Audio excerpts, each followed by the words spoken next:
আমি একটা কম বয়সী মেয়ে ছিলাম। আমি দেখতেও খুব সুন্দর ছিলাম। কিন্তু বিয়ের প্রথম রাতে আমার স্বামী আমার কাছে আসে না।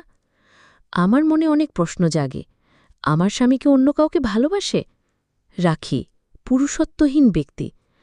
আমি একজন বাবার সাথে দেখা করি। তিনি আমাকে একটা উপায় বলেন।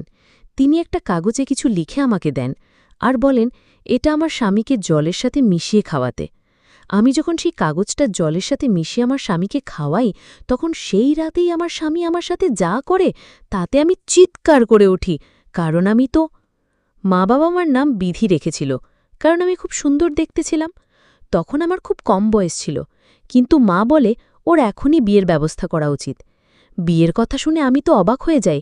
আমি ভাবতে পারিনি যে এত তাড়াতাড়ি আমার বিয়ে দেওয়া হবে। তবে এর পেছনে একটা গল্প ছিল। আমার মায়ের বিয়ে ৩০ বছর বয়সী হয়েছিল। মা মনে করত যে মেয়েরা যত সুন্দর দেখতে হবে তত তাড়াতাড়ি তার স্বামীর মন জয় করতে পারবে, আর কম বয়সী মেয়েরা বেশি সুন্দর হয়। যত বয়স বাড়ে তত শরীরে চর্বি জমে আর মেয়েরা মোটা হতে থাকে, তাদের সৌন্দর্য কমে যায়। বিয়ের সময় মেয়েদের সৌন্দর্য দেখা হয়, আর না হলে টাকা। মেয়েরা সুন্দর দেখতে হলে তারা খারাপ শ্বশুরবাড়িতেও ঠিক নিজেদের জায়গা করে নিতে পারে। আমি জানি না মায়ের এই কথাগুলো ঠিক না ভুল, কিন্তু সবাই এটাই বলে যে মা ঠিক বলছে।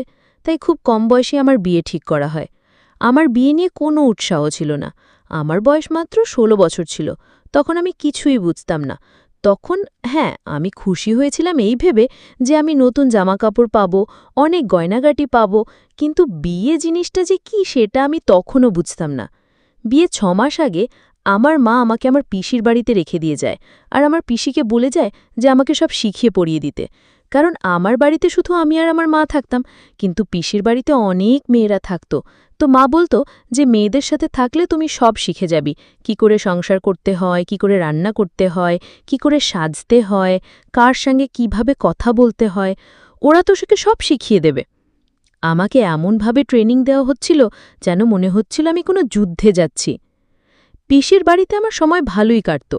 ওখানে আমার বয়সী আরও অনেক মেয়ে ছিল, ৩-৪ জন বোন ছিল। তাছাড়াও পাড়ার অনেক মেয়েই সেই বাড়িতে আসত।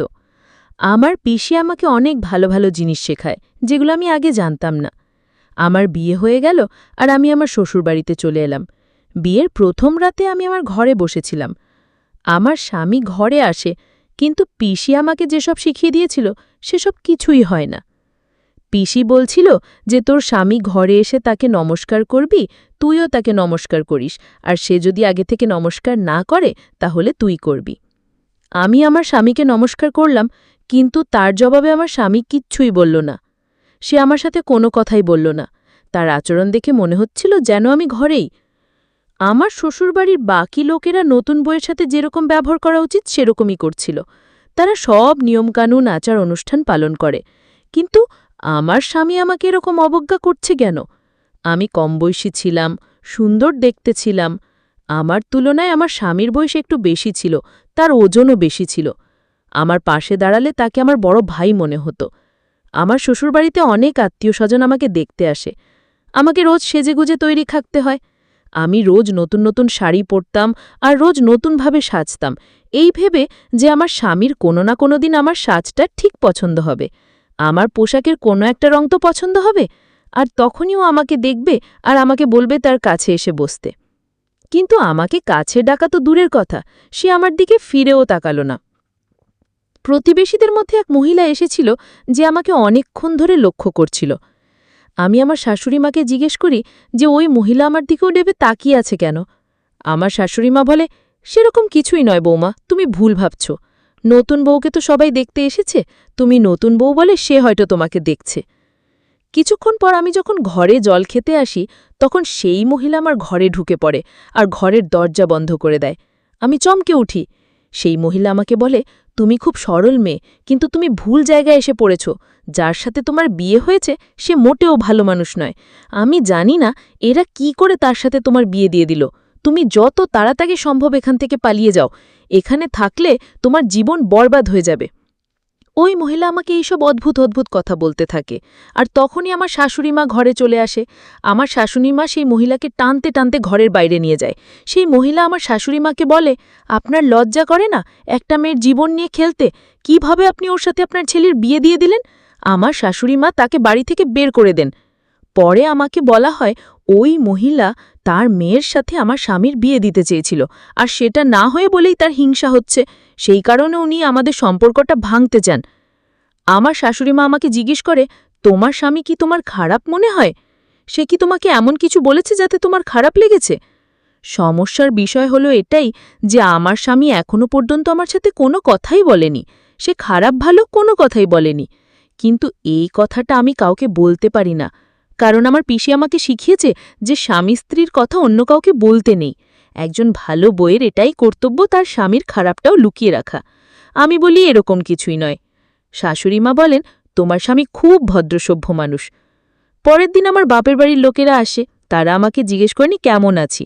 আমাকে এসে বলতে হয় আমি খুব ভালো আছি, কিন্তু সত্যিটা এটাই যে আমি এখনও আমার স্বামীর মন জয় করতে পারিনি। আমার শ্বশুরবাড়ির লোকেরা খুব ভালো ছিল, তারা খুব আধুনিক না হলেও বেশ ভালো ছিল। তারা আমাকে আর আমার স্বামীকে দিল্লিতে বাড়াতে পাঠাতে চেয়েছিল। নতুন বিয়ে হওয়ার পর সবাই বেড়াতে যায়, এতে আমি খুব খুশি হয়েছিলাম। ভেবেছিলাম যে বেড়াতে গেলে হয়তো আমার স্বামীর মনটা ভালো হবে আর আমাদের মধ্যে দূরত্বটা আছে সেটা মিটে যাবে। কিন্তু আমার স্বামী সবার সামনে না বলে দেয়।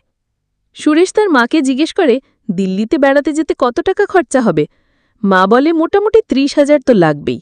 সুরেশ বলে, ওই টাকা তুমি মন্দিরে চাঁদা হিসেবে দিয়ে দিও, অথবা কোনো গরিব মানুষকে খেতে দিও, বেরিয়ে অত টাকা নষ্ট করার কোনো প্রয়োজন নেই।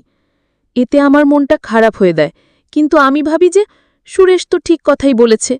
ওর কথা শুনে আমার মনে হলো যে ও মানুষটা খারাপ নয়, ওই মহিলা মিথ্যে কথাই বলেছিল। আমি যখন আমার বাপের বাড়িতে আসি তখন আমার পিসুও সেখানে এসেছিল। সে আমাকে জিজ্ঞেস করে, সবকিছু কেমন চলছে? তুই শ্বশুরবাড়িতে সবার সেবা যত্ন করছিস তো? তোর স্বামীর সাথে কেমন সম্পর্ক তৈরি হয়েছে? কিন্তু যখন আমি পিসিকে সব কথা খুলে বলি তখন সে খুব চিন্তায় পড়ে যায়। পিসি বলে, তোকে আমি একটা কথা বলি, কিন্তু তুই এটা কাউকে বলবি না। কিছু কিছু পুরুষ মানুষ এমন আছে যাদের মেয়েদের প্রতি কোনো আকর্ষণ থাকে না, সবাই ওদের পুরুষত্বহীন ব্যক্তি বলে। তাহলে এমনটা হতেই পারে না যে বিয়ের প্রথম রাতে তোর মতন মনের দিকে সে ফিরেও তাকাবে না? আমার মনে হয় তোর স্বামীর এরকম কিছু একটা সমস্যা আছে। এটা শুনে আমি খুব বিব্রত হই। পিসি আরও বলে, এরকম পুরুষ মানুষদের সমাজ ভালো চোখে দেখে না, গ্রামের লোকেরা ওদেরকে নিয়ে অনেক খারাপ কথা বলে। আমি জিজ্ঞেস করি, এর কোনো চিকিৎসা নেই? পিসি বলে, কথা বললে এরকম সমস্যা সমাধান করা যায়, কেউ যদি দেখে ভালোভাবে বোঝায় তাহলে সে ঠিক হতে পারে। এছাড়াও সাধু বাবার কাছে ঔষধ আছে, তাকে ডাক্তারের কাছে নিয়ে যাওয়া যেতে পারে। ডাক্তারের কাছে চিকিৎসা আছে, কিন্তু যতদিন তোর স্বামী তোর সাথে খোলা মনে মিশছে ততদিন তুই এ ব্যাপারে কোনো কথা বলবি না, তাহলে তোদের মধ্যে ঝগড়া হয়ে যেতে পারে। আমি বিষয়টা নিয়ে খুব চিন্তায় পড়ে গেছিলাম। আমি আমার বাড়ি ফিরে আসি। আমি আমার ঘরের আলমারিটা পরিষ্কার করতে শুরু করি, সেখানে আমি একটা পুরনো ব্যাগ খুঁজে পাই। সেই ব্যাগটা বেশ ভারী ছিল। নতুন বইয়ের ঘরে কোনো পুরনো জিনিসপত্র তো রাখা উচিত নয়, মনে হয় কেউ এটা নিয়ে যেতে ভুলে গেছে। ব্যাগের গায়ে আমার স্বামী সুরেশের নাম লেখা ছিল, তার মানে এটা আমার স্বামী সুরেশ, তাহলে এটা আমারও। সবাই বলে স্বামীর সব জিনিসের উপর স্ত্রীর অধিকার থাকে, তাহলে আমি এটা খুলে দেখতে পারি। আমি দরজা বন্ধ করে ব্যাগ খুলে দেখি। ভিতরে আমি যা সব দেখি আমি কিছুই বুঝতে পারি না। ভিতরে আমি একটা দড়ি দেখতে পাই আর একটা লাঠির মতো জিনিস, যেটা ঘোড়া বা গরুর গাড়ি চালালে তাদের হাতে দেখা যায়, আর কিছু ফাঁস ছিল যেগুলো জানোয়ারদেরকে ধরার জন্য ব্যবহার করা হয়। আমি ওইগুলো দেখছিলাম, তখন হঠাৎ আমার স্বামী ঘরের ভিতর চলে আসে। আমি নর্মালভাবে জিজ্ঞেস করি, এগুলো কি? তারপর সে যা করে